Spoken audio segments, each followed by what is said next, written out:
प्यार के नशे में डूबे आशिक भूल जाते हैं कि वो किसका कत्ल करने जा रहे हैं। शायद तभी राजधानी दिल्ली में एक के बाद एक खौफनाक खूनी लव स्टोरीज सामने आ रही हैं। दिल्ली में श्रद्धा मर्डर केस को हुए कुछ ही महीने हुए हैं और अभी भी पुलिस उस केस की जांच करने में लगी है। वो एक ऐसा केस हुआ था जिसने पूरे देश को हिलाकर रख दिया था। दिल्ली में ऐसी ही एक खौफनाक घटना एक बार फिर सामने आई है, जिसमें एक प्रेमी साहिल गहलोत अपनी गर्लफ्रेंड निक्की यादव का कत्ल करके उसकी बॉडी को फ्रिज में छुपा देता है और कत्ल करने के एक दिन बाद दूसरी लड़की से शादी कर लेता है। अपनी गर्लफ्रेंड को मारने के पीछे उसकी क्या सोच रही होगी और क्या वजह बनी थी, चलिए जानते हैं इस केस की पूरी कहानी इस वीडियो में।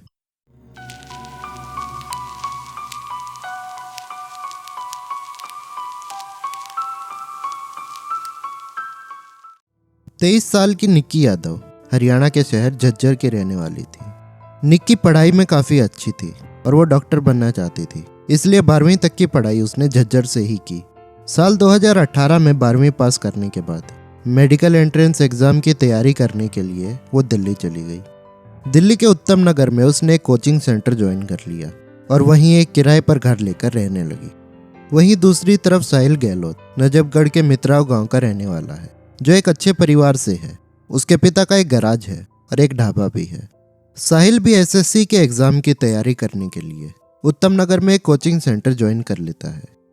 दोनों के अलग अलग कोचिंग सेंटर थे, पर जिस बस से निक्की कोचिंग के लिए आया जाया करती थी, उसी बस में साहिल भी अपनी कोचिंग तक का सफ़र करता था।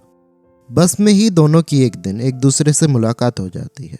दोनों अब बस में आते जाते एक दूसरे से बात करने लगे और बातों से धीरे धीरे दोस्ती हो गई और देखते ही देखते दोस्ती प्यार में बदल गई। इसी बीच दोनों अपने अपने एग्ज़ाम्स की तैयारी भी कर रहे थे, पर 2019 में जब दोनों का रिजल्ट आया तो दोनों में से कोई भी एग्ज़ाम क्लियर नहीं कर पाया। इसलिए एग्ज़ाम्स की तैयारी छोड़ निक्की ने ग्रेटर नोएडा के गलोटियाज़ यूनिवर्सिटी में बीए इंग्लिश ऑनर्स में एडमिशन ले लिया। वहीं पीछे पीछे साहिल ने भी उसी यूनिवर्सिटी में फार्मा में एडमिशन ले लिया। क्योंकि अब ग्रेटर नोएडा से दोनों के घर दूर थे, इसलिए उन्होंने नोएडा में ही एक घर किराए पर ले लिया और दोनों एक साथ लिव इन में रहने लगे। पर दोनों के घर वालों को ये पता ही नहीं था कि निक्की और साहिल दोनों एक साथ रह रहे हैं, और दोनों के घर वाले इनके रिश्ते से भी अनजान थे। दोनों को एक साथ रहते हुए कुछ महीने बीत गए थे, तभी मार्च 2020 आ जाता है और पूरे देश में लॉकडाउन लग जाता है। दोनों को मजबूरी की वजह से नोएडा का वो घर छोड़ना पड़ा और दोनों अपने अपने घर रहने चले गए। घर पर ही रहकर दोनों अपनी अपनी क्लास ले रहे थे और लगातार फ़ोन पर एक दूसरे से बात भी कर रहे थे। 2022 में कोरोना ख़त्म होने के बाद निक्की उत्तम नगर के बिंद्रापुर इलाके में किराए पर एक घर लेकर पढ़ाई के नाम पर वहां रहने लगी, जबकि साहिल इस बार अपने घर पर ही रहा, लेकिन वो बीच बीच में निक्की से मिलने जाता रहता था। अब तक दोनों के बीच सब कुछ ठीक चल रहा था, पर इसी बीच साहिल के घर वाले लगातार साहिल पर शादी के लिए दबाव डाल रहे थे, पर साहिल शादी से इनकार करता रहा।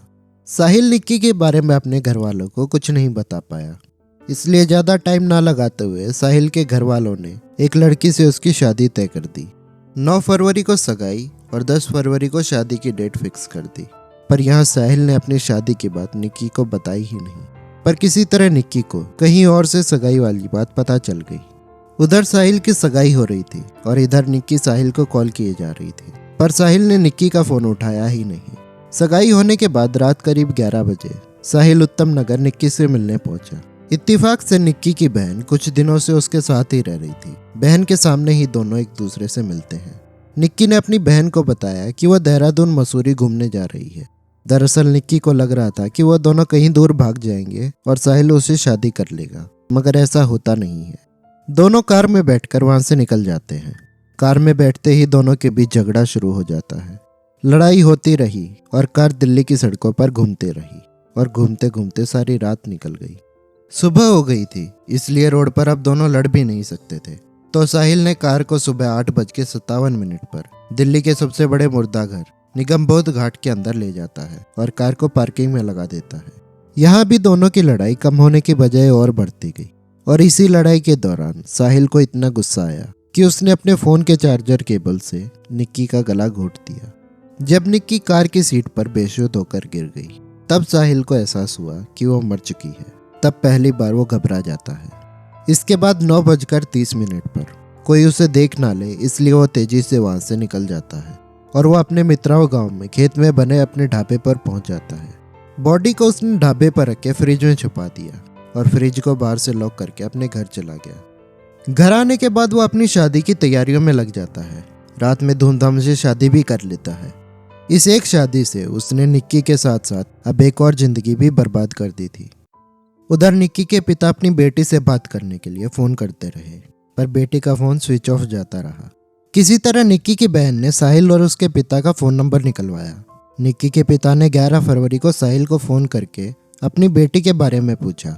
साहिल ने बताया कि निक्की अपने दोस्तों के साथ 2 दिन के लिए मसूरी घूमने गई है और 12 फरवरी की शाम तक वापस घर आ जाएगी।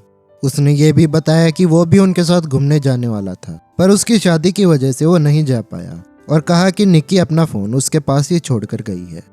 12 फरवरी का दिन भी बीत गया, पर निक्की अब तक घर नहीं आई थी। बीच में निक्की के पिता ने साहिल के पिता से भी बात की, पर उन्होंने कहा कि उन्हें कुछ नहीं पता, निक्की के बारे में साहिल ही कुछ बता सकता है। पर साहिल लगातार उनसे झूठ बोलता रहा। 3 दिन बीत चुके थे, पर निक्की अब तक घर नहीं लौटी थी। 14 फरवरी की सुबह एक गुमनाम आदमी ने नजफगढ़ में रहने वाले एक पुलिस वाले को फोन किया। गुमनाम आदमी ने उस पुलिस वाले को बताया कि वो एक साहिल नाम के एक लड़के को जानता है जिसकी अभी शादी हुई है और उसकी एक गर्लफ्रेंड भी है। पुलिस वाला बोला कि ये तो नॉर्मल ही बात है। फिर गुमनाम आदमी बोला कि जब से साहिल की शादी हुई है तब से निक्की कहीं गायब है और उसकी कहीं खबर भी नहीं है और उसे लगता है कि साहिल ने ही निक्की के साथ कुछ गलत किया है। गुमनाम आदमी पुलिस वाले का खबरी था, इसलिए वो उस पर भरोसा करता था। इसलिए उस पुलिस वाले ने ये सारी बातें अपने बड़े अफसर को बताई। उस बड़े अधिकारी ने कहा कि किसी थाने में निक्की नाम की लड़की की गुमशुदगी की रिपोर्ट होगी, पता करो। पर पता करने पर कोई गुमशुदगी की रिपोर्ट नहीं मिली। पुलिस इस बात को अनदेखा भी नहीं कर सकती थी, इसलिए पुलिस की एक टीम साहिल के घर पहुंच जाती है। पुलिस को उनके घर पर कोई नहीं मिला और साहिल का फोन भी स्विच ऑफ जा रहा था, तो पुलिस की टीम उनके ढाबे की तलाशी लेने पहुंच जाती है। ढाबे को खोलकर तलाशी ली गई, पर वहां कुछ नहीं मिला। तभी एक पुलिस वाले को श्रद्धा वाला केस याद आया। उस पुलिस वाले ने जैसे ही फ्रिज खोला, अंदर से निक्की की लाश बाहर गिर गई। खबरी ने निक्की की बॉडी की पहचान कर ली। इसके बाद पुलिस ने बॉडी को दीनदयाल हॉस्पिटल पहुंचा दिया। निक्की के पिता को फोन करके बॉडी की पहचान करने के लिए बुलाया गया। उन्होंने जैसे ही बॉडी को देखा, वह पहचान गए कि ये निक्की ही है।